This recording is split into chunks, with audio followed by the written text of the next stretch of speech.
This is called Falling Autobiography.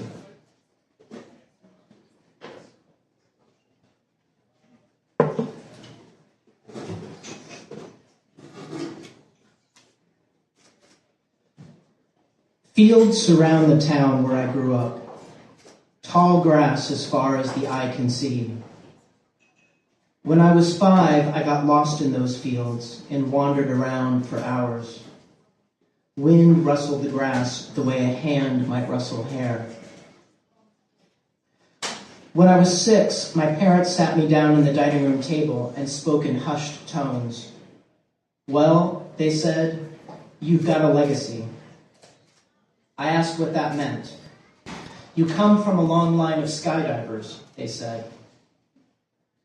My parents said in the days before airplanes, my ancestors climbed mountains to throw themselves off cliffs.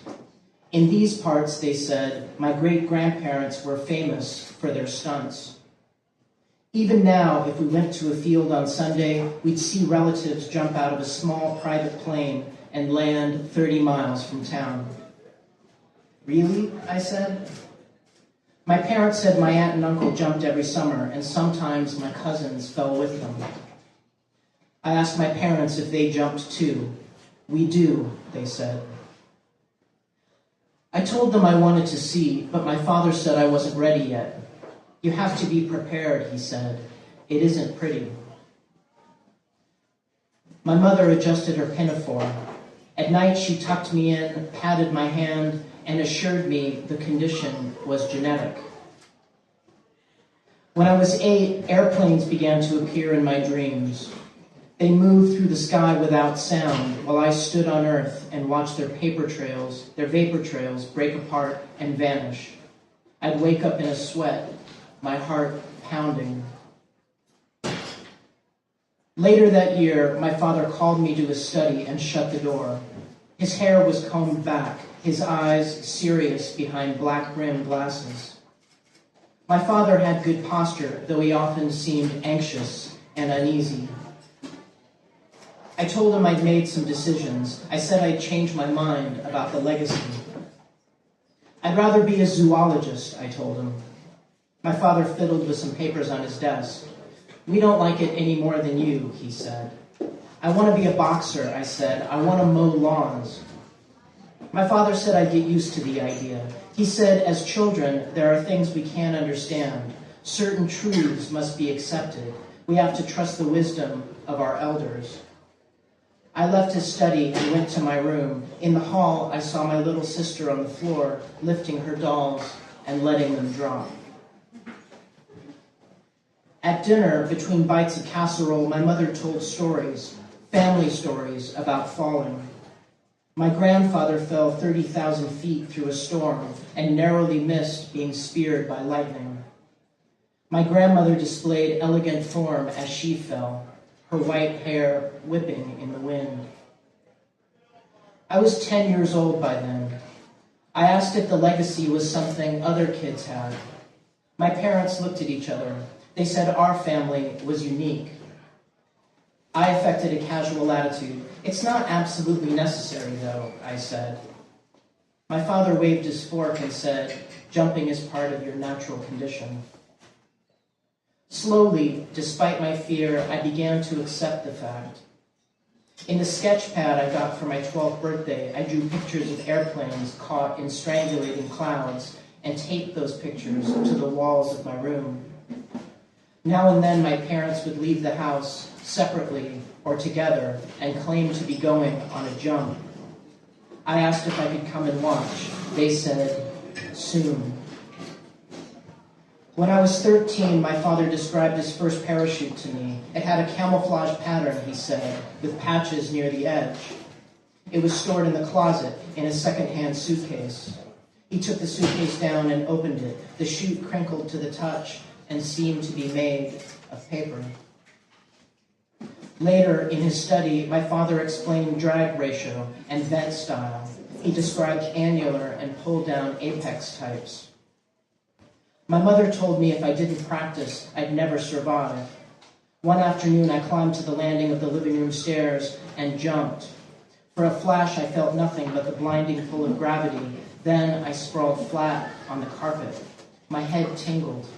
Immediately, I jumped again. In the days that followed, I jumped from beds and tabletops dozens of times. Soon, I was covered with bruises. My hands and legs were scraped. In the middle of my 15th year, my parents threw a party. As we stood in the kitchen drinking punch from paper cups, my mother picked up a catalog and ceremoniously set it on the table. With quick, nervous fingers, she flipped its glossy pages. "Pick one," she said. I spent a long time studying the pictures. Some of the parachutes were multi-tiered and complex. Others looked makeshift and frail, as though they simply wouldn't hold.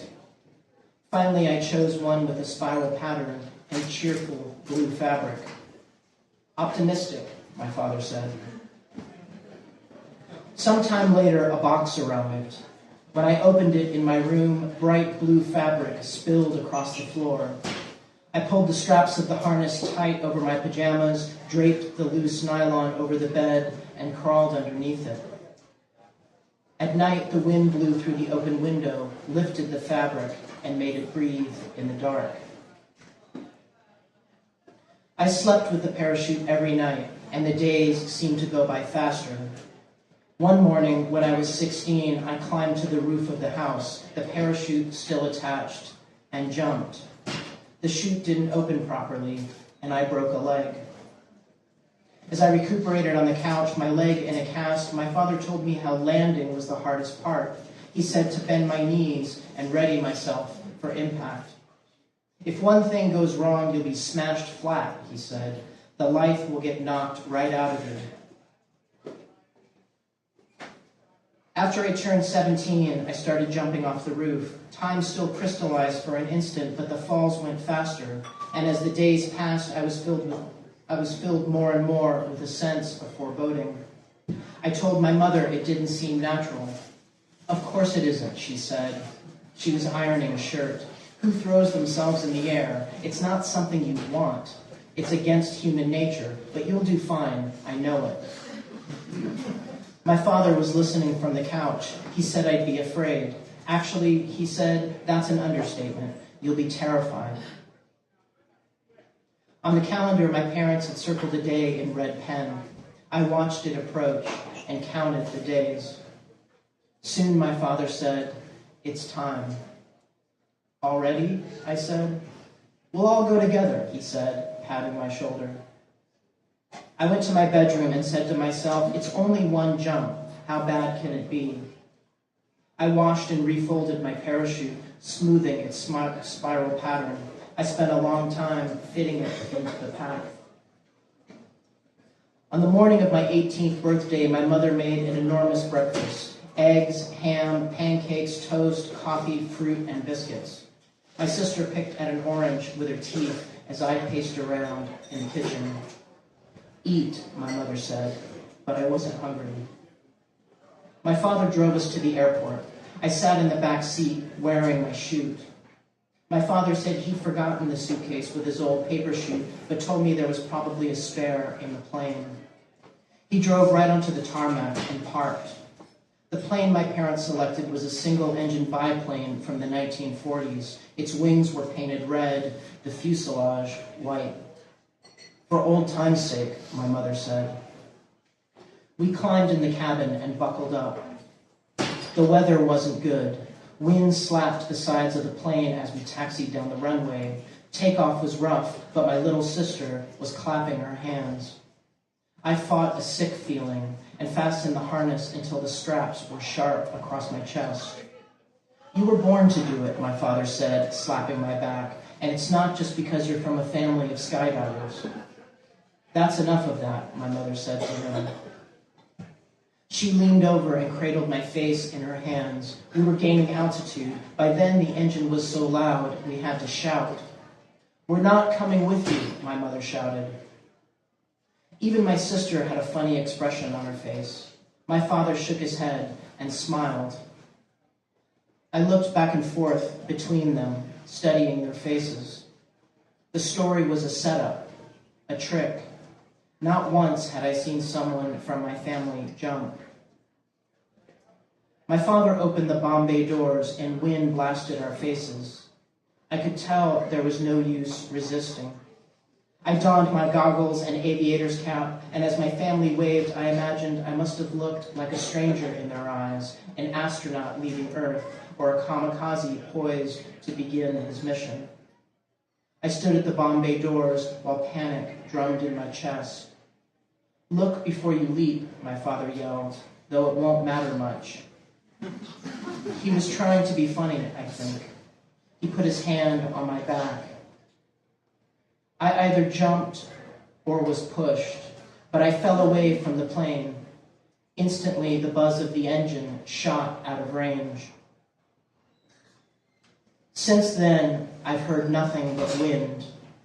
Wind roars in my skull. Wind whips my clothes and the skin on my face. I clutch the ripcord and fall like a rock, hitting wet nimbus clouds along the way. Below me, fields spread out endlessly, and in them I see the town where I grew up, a tiny dot growing in size. Soon I'll be floating, I say to myself. I imagine the relief when the cloth finally catches. I envision being lifted and the beauty of the spiral when my parachute is full. This thought consoles me, but only for an instant, because the earth is rising toward me, and it's rising very fast.